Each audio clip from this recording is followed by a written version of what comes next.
নমস্কার বন্ধুরা, আমার এই হোমকুক চ্যানেলে আপনাদের সবাইকে স্বাগত জানাই। আজ আমি আপনাদের সঙ্গে শেয়ার করব সম্পূর্ণ নিরামিষ পুরভরা চিচিঙ্গার রেসিপিটি। আপনারা এটি নিরামিষ দিনে বানিয়ে নিতে পারেন। তাহলে চলুন রেসিপিটি শুরু করি। আমি প্রথমে একটি চিচিঙ্গা নিয়েছি এবং চিচিঙ্গাটির খোসা ছাড়িয়ে নেব। এর জন্য একটা চামচ দিয়ে এই খোসা ছাড়িয়ে নিচ্ছি। খোসা ছাড়ানো হয়ে গেলে একটি ছুরি দিয়ে সমান আকারে এভাবে করে কেটে নিচ্ছি।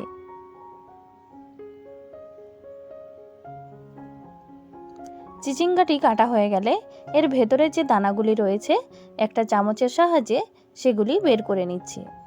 আপনারা ছুরি দিয়েও এই কাজটি করতে পারেন।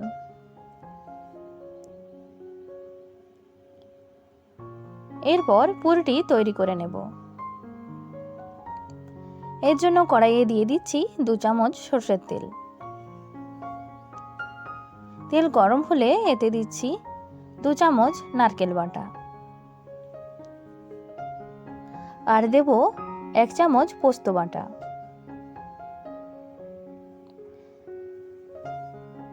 আর দিচ্ছি স্বাদ মতো নুন। এখন নাড়াচাড়া করে নিচ্ছি। এরপর কালারের জন্য দিয়ে দিচ্ছি সামান্য হলুদ গুঁড়ো আর দিয়ে দিচ্ছি কাঁচা লঙ্কা বাটা। ঝালটা যে যার টেস্ট অনুযায়ী দিতে পারেন। এরপর লো ফ্লেমে 1 মিনিট ধরে নাড়াচাড়া করে নিচ্ছি। পুর তৈরি হয়ে গেলে এখন কড়াইতে দিয়ে দিয়েছি 1 গ্লাস জল আর দিচ্ছি স্বাদ মতো নুন ও হলুদ গুঁড়ো। চিচিঙ্গাগুলিকে ভাপিয়ে নেব। এর জন্য ওই জলের মধ্যে দিয়ে দিচ্ছি চিচিঙ্গাগুলি। এখন মিডিয়াম টু হাই ফ্লেমে 5 মিনিটের জন্য এটি হতে দেব। ফিরে আসছি 5 মিনিট পর। এখন চিচিঙ্গাগুলির জল ছেঁকে নেব ও হালকা ঠান্ডা হতে দেব। চিচিঙ্গাগুলি ছাঁকা হয়ে গেলে জল ফেলে দেব।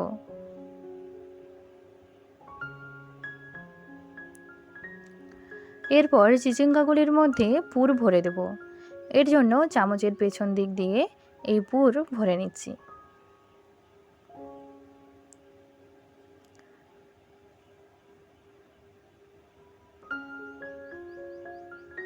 এভাবে করে আমি সব চিচিঙ্গাগুলির মধ্যেই এই পুর ভরে দিচ্ছি। আপনারা বাড়িতে এটা বানিয়ে দেখবেন, খেতে কিন্তু খুবই ভাল লাগে। সব পুরগুলি ভরা হয়ে গেলে এখন কড়াই গরম করে এতে দিয়ে দিচ্ছি বেশ খানিকটা সরষের তেল। তেল ভালো মতো গরম হয়ে গেলে এক এক করে চিচিঙ্গাগুলিকে ছেড়ে দিচ্ছি। এখন গ্যাসের ফ্লেমটি লো টু মিডিয়ামে রাখতে হবে।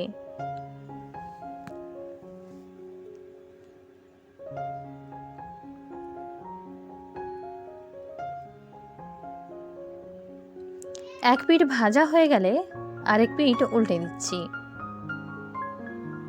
চিচিঙ্গাগুলি ভাজতে সময় লাগবে প্রায় 5 মিনিট মতো। সবগুলি চিচিঙ্গা ভাজা হয়ে গেলে এখন তেলের থেকে তুলে নিচ্ছি। তৈরি হয়ে গেল খুবই সুস্বাদু চিচিঙ্গার এই রেসিপিটি। আর আমার এই রেসিপিটি যদি ভালো লাগে আমার চ্যানেলটি অবশ্যই লাইক, শেয়ার, কমেন্ট ও সাবস্ক্রাইব করবেন, যাতে করে আমার যে কোনো নতুন নতুন রেসিপির আপডেট সবার আগে পেতে পারেন। দেখা হচ্ছে পরবর্তী রেসিপির সাথে। ততক্ষণে আপনারা ভালো থাকবেন, সুস্থ থাকবেন। ধন্যবাদ।